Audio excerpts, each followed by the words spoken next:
Not lie about my prophet in front of me. That's not fair. No, don't lie about my prophet in front of me. No, there is no hadith that says that she went green. Yes, she did. No, there is no hadith that she went green. And it went green. No, it didn't go green. It doesn't go green. Go and read Arabic. I'll show you next week. In front of me, don't make false references. Don't look it up, sir. Listen, It says that she was there is only the hadith you'll find of the prophet saying he never hit anybody. The hadith of Anas ibn Malik. You know what Anas ibn Malik? Excuse me. He killed who?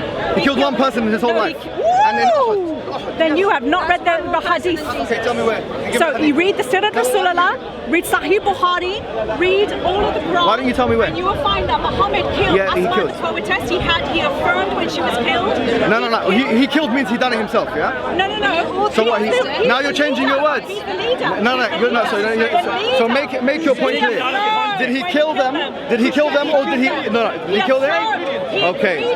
So do you believe? So is your premise this? Let me just ask you a question. Do you mind if I ask you? Do you mind if I ask you a question? Right. Fine. Is your premise that? Excuse me. Is your premise that if excuse me? Let me finish my sentence, please. Do you want to do 2 minutes each? Do you want to do 2 minutes each? 2 minutes each. Yeah. You don't want to? Fine. I'm going to speak over you then. What I'm saying to you, if you look into your Bible, you're talking about fighting. If you're saying that in the Quran says fighting, go to Matthew chapter 10, verse 34 and 35. Get it? Yeah, you laugh loudly because you don't want to hear the truth. At the end of the day, when it comes... Jesus is telling a story, mate. This is actually... Jesus is telling a story, huh? What about Deuteronomy? Wait a minute, hold on. Old Testament. Okay, so let's stick to the New Testament. Matthew chapter 5, verse number 17. No, excuse me. Jesus said that he's come to affirm the Old Testament. He didn't say that he's going to abrogate it. Fulfilled it. So does he abrogate it? Does he abrogate it? That's my question to you. Does he abrogate it? Does he abrogate it? So does he abrogate it, yes or no? So therefore, are you telling me the Old Testament is redundant? Is the Old Testament redundant? Is the Old Testament redundant? What does that mean? Can you explain to me what that means? Explain to me what that means. No, but explain to me what that means. What does that mean? What does that mean? Does that mean we're going to throw away the Old Testament? You guys only believe in the New Testament. You don't believe in the Old Testament. No, but I've just told you, as I said to you the context, if you look at Ibn Abbas said in his tafsir, as narrated by Sirat Tabari, it says that actually he got like a miswak and everyone knows this thing. The point is we're not allowed to beat our wives and hurt them and harm them. In the Quran, and the Prophet ﷺ, he told us not to harm our wives and cause any bruising or anything like that, or grazing or cutting. This is absolutely nonsense what you're saying. All right, so is that what it says? Beat her until she obeys you?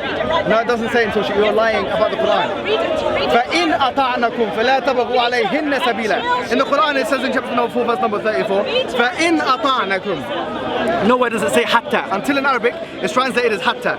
She's lying in front of me. You're not allowed. No, I'm not gonna shake your hand. I'm not gonna shake your hand. I'm not gonna shake. Yeah, she doesn't allow it. Do you know what? I'm gonna tell you what.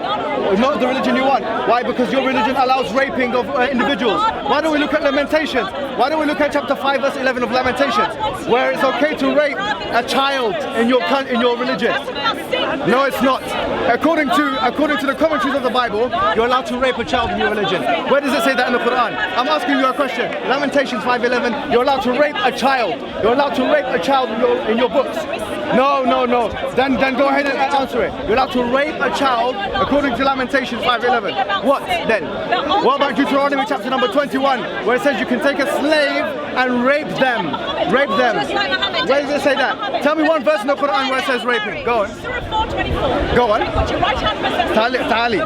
Give me 424. I wanted that to say that. Read it in Arabic. I'll read it in Arabic. 424. What does it say? I'll tell you what it says. وَالْمُحْصَنَاتُ مِنَ النِّسَاءِ إِلَّا مَا مَلَكَتْ أَيْمَانُكُمْ. Except. No. You have just lied about the Quran translation. Chapter 424. If you get 424, it says وَالْمُحْصَنَاتُ مِنَ النِّسَاءِ إِلَّا مَا مَلَكَتْ أَيْمَانُكُمْ. Now, illa is an Arabic word meaning except.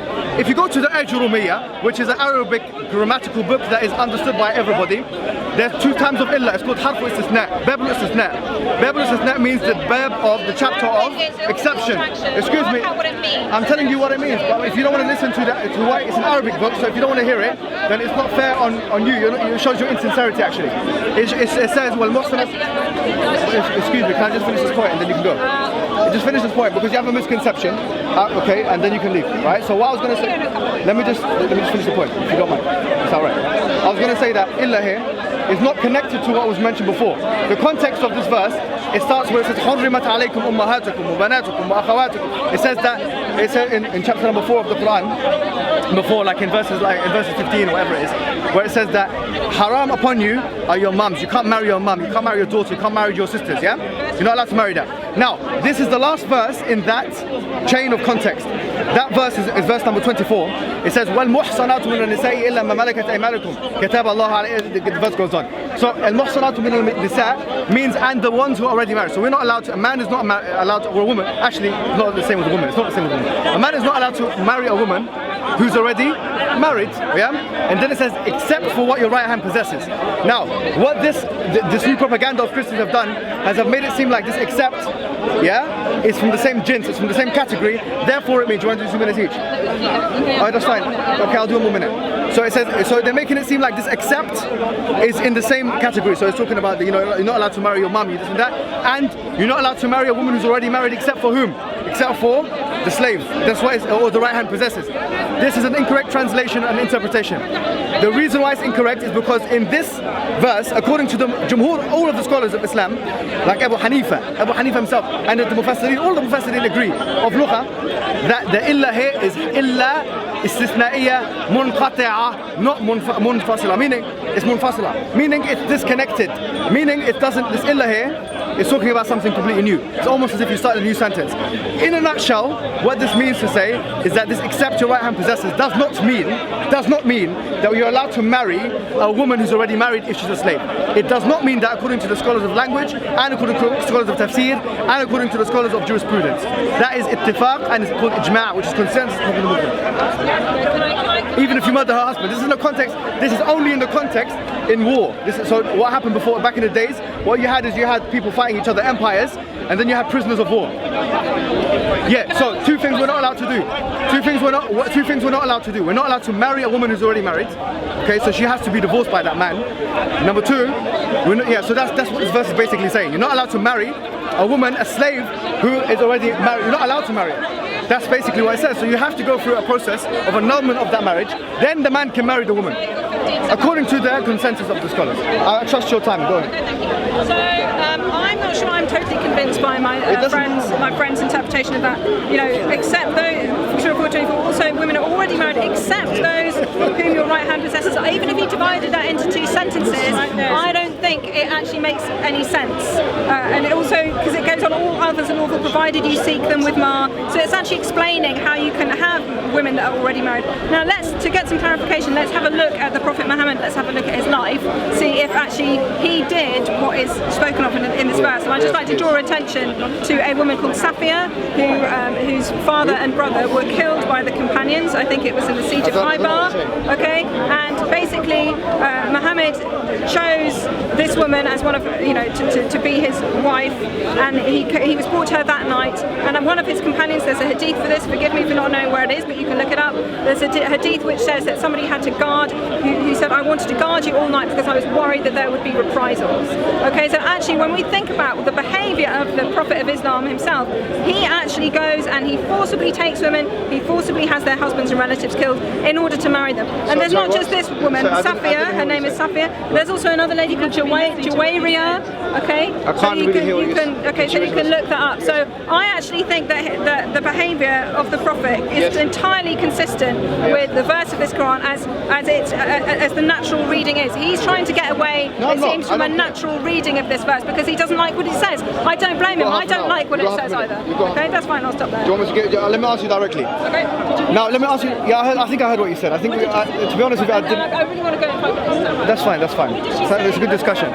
She was saying, to be honest with you, I didn't, I'll be totally honest. What did she say?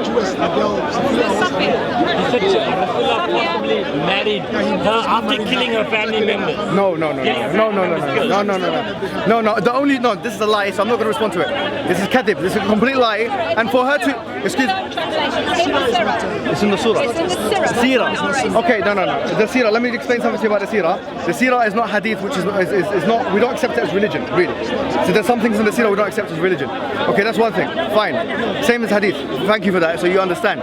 Number two, So I didn't really hear what you said, but you're saying that the Prophet forcibly married a woman. This had never ever happened. And in fact, the truth is, excuse me, let me follow. Excuse me, please. It's my time to speak. Do you mind? Like, the Prophet actually said in a hadith, and this is taken by the scholars of jurisprudence, that a woman must consent to the marriage. In fact, the Ahnaf, and this is very controversial, because she was telling me about it, but I'm going to just tell you what the Ahnaf say. The Ahnaf, the Hanafi madhab, the mashhur there, it seems to be that a woman doesn't even require the consent of her father to get married. That's what the mashhur is. So actually, according to the Ahnaf, the rights of men are completely, seems to be consistent the same. But the rest of them, which I actually accept the other views, say that actually you have to have her permission and the father's permission. I accept that view, because it says la nikah illa biwali. But the point is, she has to always consent. That is part of our religion. There's no such thing. Why would the Prophet do something and say something else? Never happened. Number 2 now, if you look at the book of Lamentations, chapter number 5, verse number 11, you'll find that it says you can rape, in the Bible, it says you can rape little girls, children, rape them. And the word used in the Hebrew is ana. Ana means rape, according to the biblical scholars, including many